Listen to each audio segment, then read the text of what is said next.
Hey, hello, and welcome to the Run.down. Solo pod tonight. I think some of y'all are at the meetup, so if you guys are there, I'm glad you guys are having fun. But I'm not in New York, so it's just me tonight. And I recap what was a very emotional game from the Knicks. Knicks versus Raptors. Knicks win 126-100.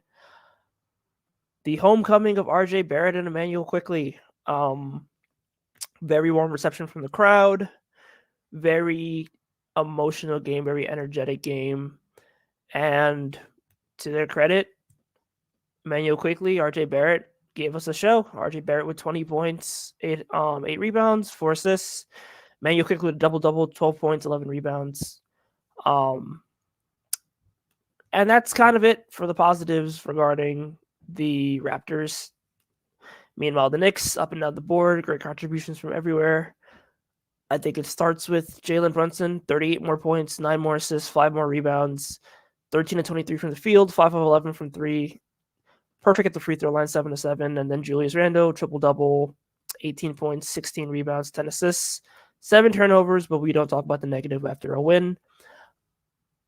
Not a lot wrong with this game.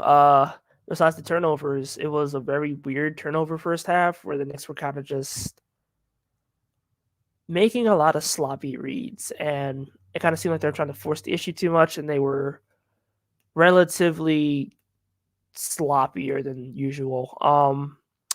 Cleaned it up in the second half, and they really blew the game open. By then, I believe the lead was 30 at one point.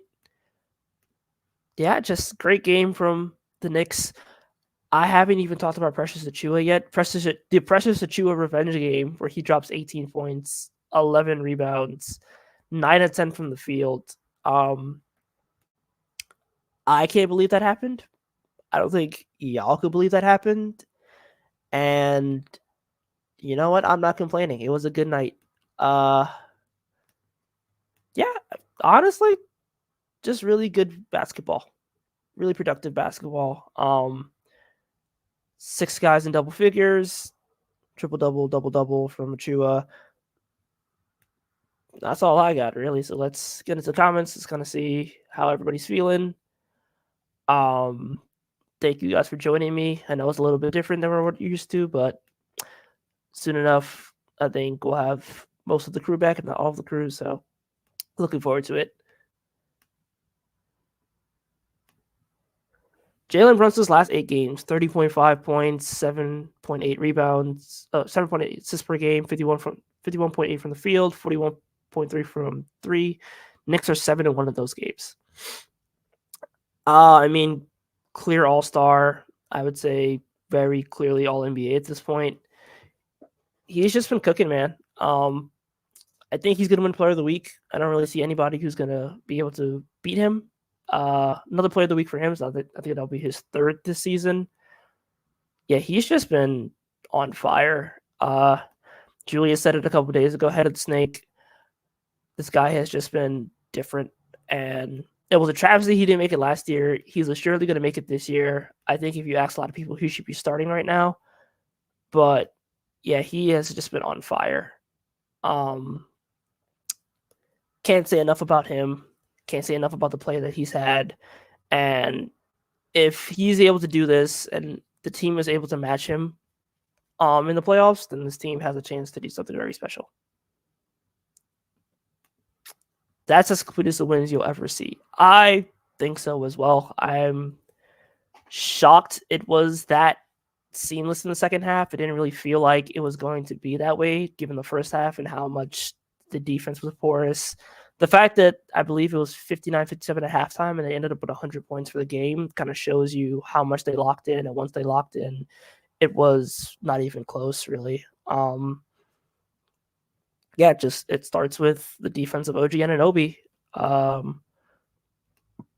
Great game from him. 14 points, not the best box score, but 14 points, 3 blocks, a steal, 7 rebounds. Really got after it. Didn't hit any threes, but he made 5 shots in total, so 5 of 8 from 2-point range. Really nice dunk that kind of set the tone for the blowout. Just great game from him. a lot of the things you don't see in the box score, but his defense on Scottie Barnes was phenomenal. His defense on RJ Barrett was phenomenal. The way he was able to just blow up actions that they had and make them feel uncomfortable and get into their chest in a way that only he can. You see why the Knicks acquired him. You see why the Knicks traded for him. And you see why they were willing to give up quickly and RJ to do so. Very few players in the league are able to do what OG Anunoby just did tonight. And once again, showing that he's one of the best defenders in the league, arguably the top wing defender, and adding another all-star to his all-star caliber player, rather, to his heads of trophies, really. So good game from him.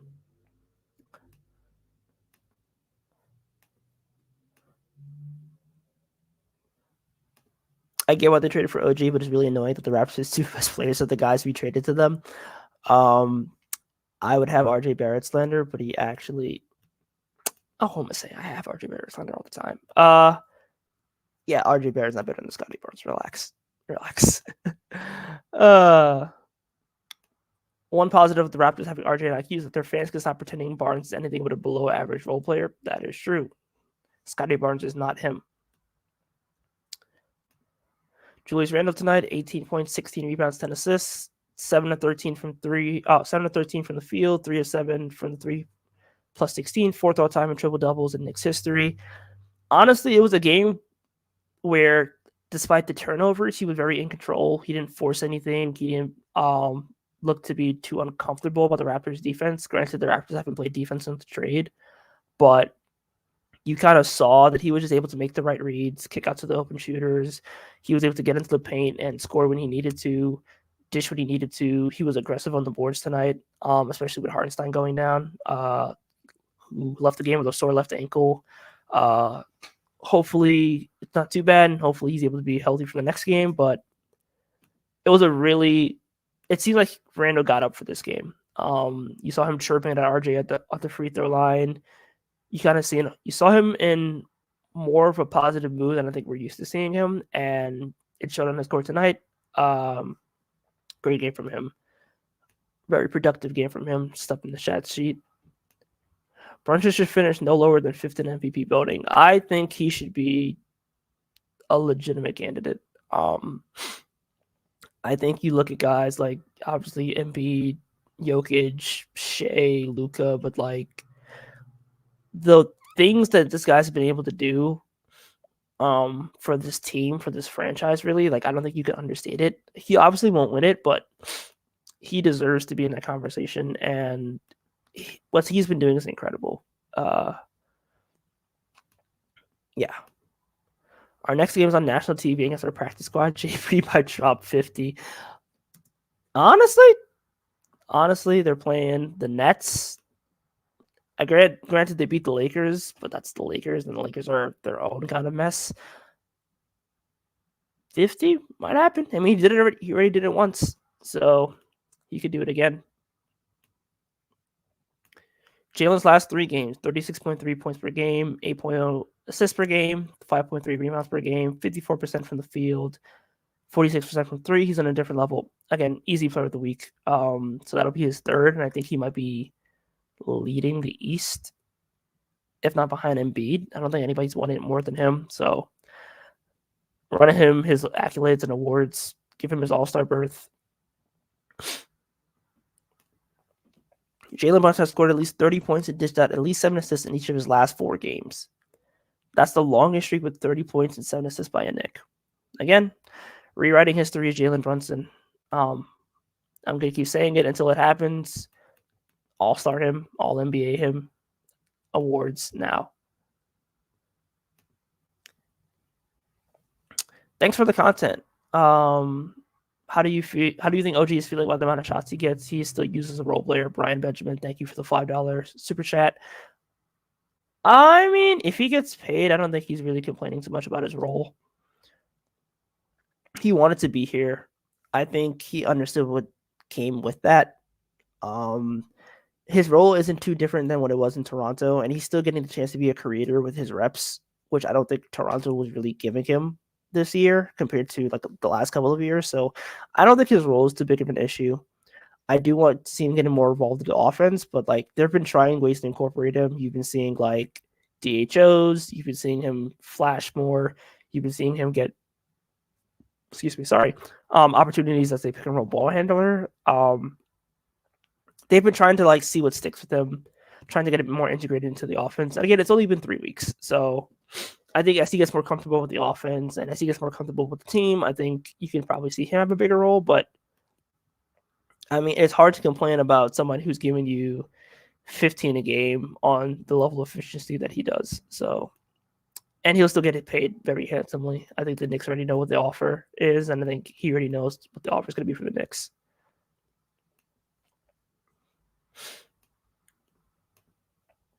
David Goodman, McBride sucks, by the way. I think McBride is a very interesting case of he's not a point guard. He's an undersized 2 guard, and that's nice when he's like doing stuff off the catch, and like his shooting improvement has been real, and I'm very happy to see that it has been real.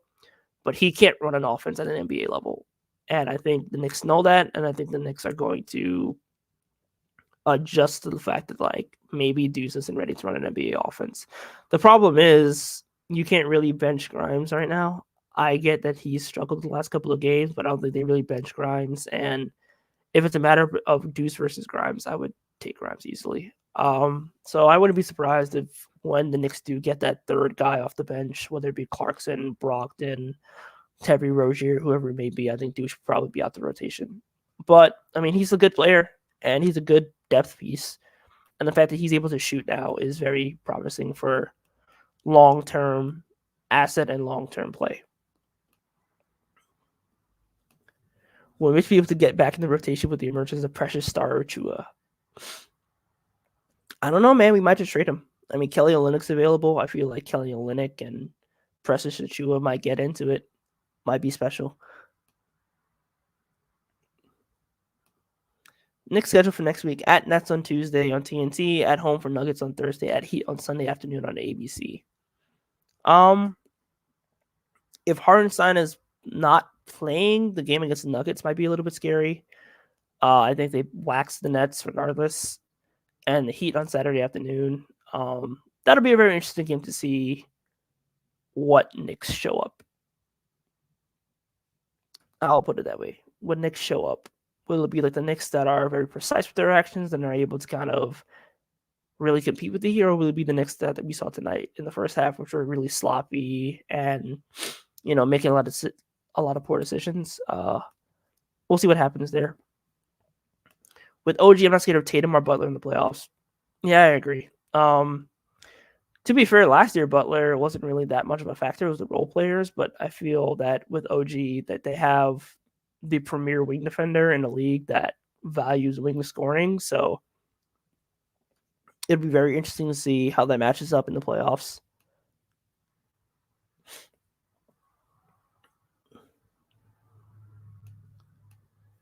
That all NBA second team saw it open while the injuries holding back other guards. Yeah, I think he makes second team at this point. I can't think of 5 players in the league who have been.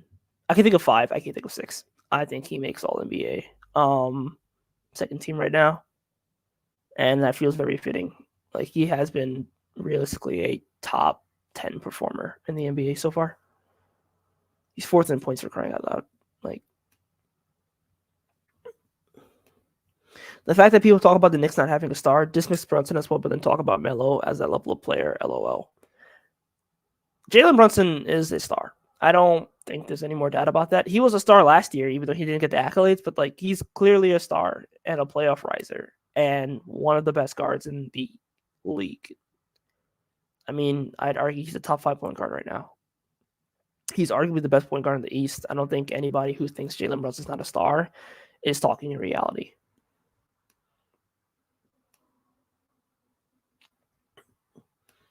Isaiah Hartenstein has a sprained ankle. Tom Thibodeau said he'll get an update from the medical team tomorrow. So if Isaiah Hartenstein's going to be out for an extended period of time, I would like to see the Knicks embrace small ball. I would like to see them be able to be comfortable with OG and Randle at the 4-5. I think Sims deserves minutes. I don't know if Tibbs is going to deviate from 48 minutes of rim protection, but if Precious Achiuwa and Jericho Sims is your rotation bigs in the center spot, I think you need to embrace being small ball. But we'll see what happens. Maybe he wheels out Mitch on crutches. I don't know. We might bring back Taj. We'll see.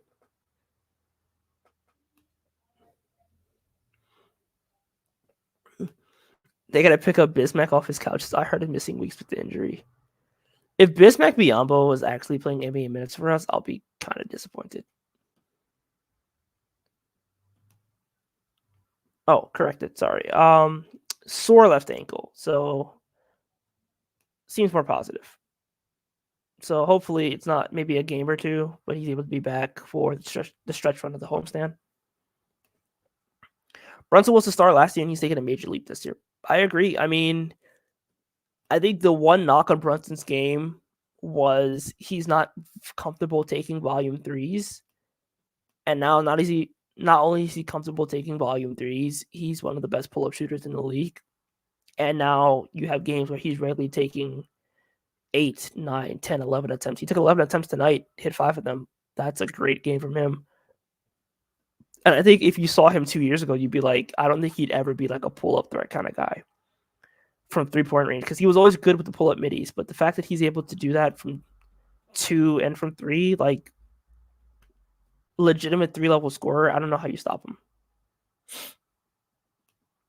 Sore ankle means he's feeling the effects of the ridiculous minutes this idiot coach has been playing for him. Yeah, I think that's fair. I think it's fair to say that the minutes allocation has hurt a lot of the team. The bench has been very poor, but they also haven't been put in position to succeed. I do think that they're waiting for a trade, but if you're the Knicks front office, you're not forcing a trade right now because you're winning and it's working. So I don't know if they'll make a trade right now. I don't think it'll happen this weekend or anything. I think it'll happen closer to the deadline. I think we have a couple weeks before that. So you do want to see those guys get rest, though. And if Precious is able to play like this, I think he can spell Hartenstein a little bit more than usual. But I don't believe Precious is going to be able to play like this. So I'm not too convinced. This might have just been a one-time Precious thing. So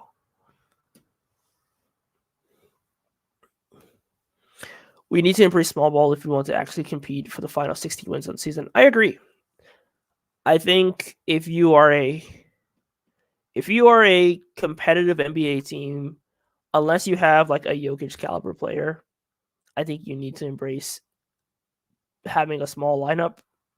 I think you need to embrace being able to spread the court. And the Knicks, in theory, have a quality small ball lineup. You have elite wing defense, and you have the ability to run 5-out spacing. So if the Knicks aren't embracing small ball in the playoffs, especially against teams like Boston and teams like the Cavs, I don't really think that's promising, and I don't think that's going to be a fruitful return for playoff success. Mitch and Hartenstein aren't used to playing many minutes, both injured. Yeah, I think that does have something to do with it. But I mean, with Mitch, it was just he was playing so well that like it was hard to take him out of the game. And honestly, I don't think he even touched 30 minutes a night. So I think he was closer to 28. I can double check that really quickly, but I don't think the minutes allocation is the thing with Mitch Robinson that it was like significant. He played 29 minutes a night. So I mean, I think that's fine for like quality centers. He was playing 27 last year. So I think it was fine. I think the minutes allocation was fine. For Hartenstein, it's not though. I get Hartenstein's been really good, but you can't have him playing 40 minutes a night. Again, Randle at the 5 is going to be necessary for this team, and I think he needs to embrace it. And if he doesn't embrace it, it'll be a problem, especially against playoff offense. I still don't believe in this team's offense as currently constructed. I know they had a really good night. They scored 126, but they need to be better offensively because I think they've been 17th the last 10 games, and that's just not going to fly. You can't be the number one defense with a bottom half offense. I don't care how good your defense is. This is an offensive based league, and you need to be able to embrace that, and you need to be able to have pivots that involve sacrificing defense for offense. And I don't even think you'll have to sacrifice too much defense because OG Anunoby is legitimately capable of guarding 1 to 5. I would like to see more offensive gear lineups. I would like to see more of an emphasis on spacing.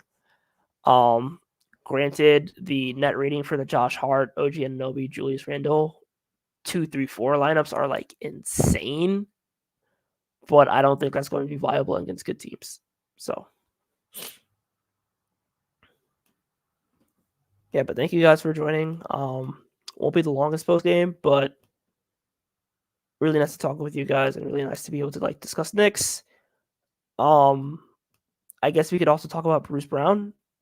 First game for the Toronto Raptors, 3 of 8 from the field. 0-2 from 3, 8 points, 3 rebounds, stealing a block. I don't hate Bruce Brown in theory. He's been rumored to the Knicks for the 48 contract and draft compensation. I think Bobby Marks indicated it might be second-round picks instead of a first, if not like a very protected first. I don't think a lot of teams are in the market for Bruce Brown, just given the fact that like it's hard to match $22 million in season. You heard the Lakers, but the Lakers would have to give up like D'Angelo Russell, and then you probably have to reroute him to the third team because there's really no room for him. I think Bruce Brown is a good player, but I don't see where he really fits in the Knicks. I think the lack of spacing is detrimental, and I think this team needs to be more offensively minded. I think he's a good defender and a good passer out of drives, and those are things that the team needs, but I think you need somebody who's legitimately capable of being like a 15-point per game kind of guy. Like, I think you need a Brogdon. I think you need a Rozier, that guy who can give you offense when the team is sputtering, who is capable of like taking shots that not a lot of players can take and or make. You kind of need that third option, and OG is great, but he's not somebody you can consistently rely on for offense and for creation. I mean, you see it in those bench lineups. He is the only starter out in those lineups, and the team is floundering. I think it's a 75 offensive rating and like a 95 defensive rating. So the defense is elite, and I think all of us expected the defense to be elite with that group, but the offense has been dreadful because nobody can penetrate the defense.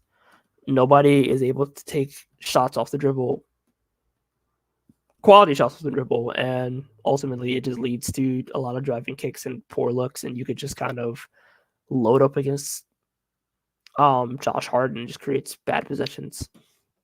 So yeah, I think that lineup needs a creator. And I think if you subbed in like a Brogdon or Rozier for Deuce, I feel like that lineup would be really potent because you would have the ability to protect that scorer and you would have more options for shooting and for creation. We could talk about how bad the Raptors actually are and aren't near being a good team. The Raptors are in a weird spot. I mean, they just tore it down. They have picks. I think you have a core of Scottie Barnes and Immanuel Quickley, and that's a really good starting group. RJ Barrett, hit or miss. We'll see what happens there. I'm not buying him being a 65 true shooting guy. And again, I don't think the shooting is as potent as it's been in Toronto. I think the free throws are a problem again. And it kind of seems like he's back to missing free throws. He's down to 70% from the line, which isn't really good. And he's down to sub 80% of the year. But yeah, I think the Raptors are in a weird spot where it's like they're going to need a couple years to like get a functioning team around Scottie Barnes and Immanuel Quickley. Can RJ Barrett establish himself as like a quality third piece in a different setting with worse players? I'm not sure. But if he's able to be a positive, even a slight positive, I think that helps what the Raptors want to do immensely.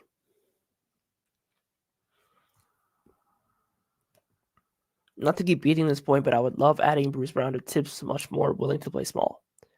I agree. I think we're leaving a lot on the table when not running small lineups. I think they need to embrace being small.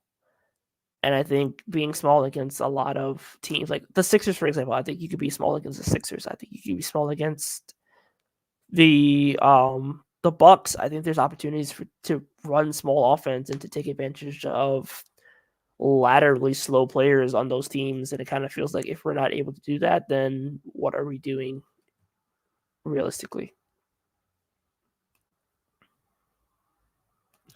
Quickly just sign a 1-year tender to go into unrestricted free agency the following year to get out of Toronto. I agree. I would love Quickly back at the Knicks. We played his farewell, and now we could play coming home when he returns to the Knicks. I don't know if he'll have number 5 though, because Precious Achiuwa has to unlock. So we'll see what happens there.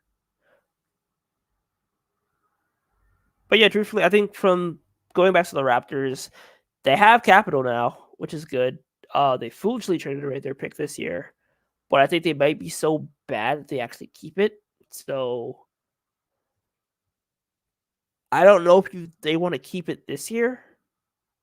Oh, then again, they're number 7 right now, and I don't know if they'll be able to realistically be better than Memphis. It kind of feels like the top 6 might be secured. Detroit, Washington, San Antonio, Charlotte, Portland, at least top 5 is secured. And it kind of feels like Memphis, Toronto, Brooklyn, and Atlanta are in that kind of 6 to 9 tier. I think they might end up giving 7. And if they give 7 to the Spurs, I mean, I didn't like the Pirtle trade for them in the first place. It kind of felt like they were trying to double down on a roster that didn't make any sense. So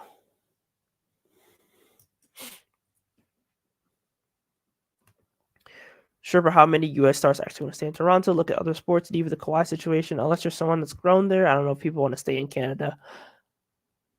I mean, Kyle Lowry was a star. He stayed. Fred Lee was going to stay until they kind of let him walk. Pascal wanted to stay. I don't think it's a matter. I don't think Canada is as big of a boogeyman as it used to be. Like, you can live in Los Angeles in the summer. It doesn't really matter. I think it just comes down to they need team building that prioritizes shooting, and they need actual size instead of just Project 6ix9ine, which is what the Raptors were for a couple of years.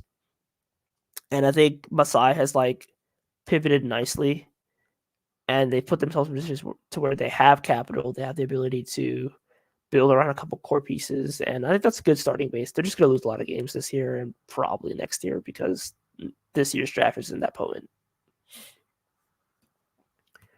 We're retiring Precious's number, so Quickly is going to have to choose a different number. Agreed. I think Precious at this point might be working his way into Ewing conversations. I've never seen Ewing dominate a forward team like that. So, again, great game from Precious.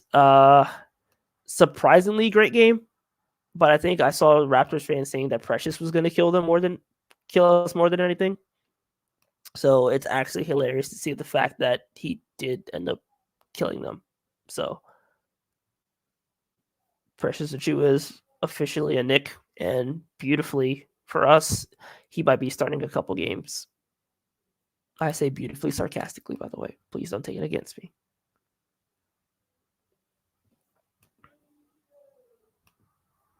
Going to the draft, so it feels like the Knicks FO should feast when it comes to the draft. Role players all around. I think they'll have one pick. I think they trade a pick this year to get that bench creator. I think they have one pick this year. I would just go for a wing. Whatever shooting wing you could get, I would just go and get him. I don't know how many of you guys have heard my draft Strickland stuff, but my kind of thing on it is you go for shooting wings and everything else kind of falls into place. If you have wings who can shoot, size in the perimeter, it's always going to be a positive, and those players exist in this draft. So it'd be interesting to see how they manage that and how they're able to kind of get that kind of build aside from OG Anunoby within the building, if possible. Or they just end up taking DJ Wagner. I don't know. It kind of seems like DJ Wagner is destined to be a Knick at some point, just given the connects in the front office. So we'll see what happens there.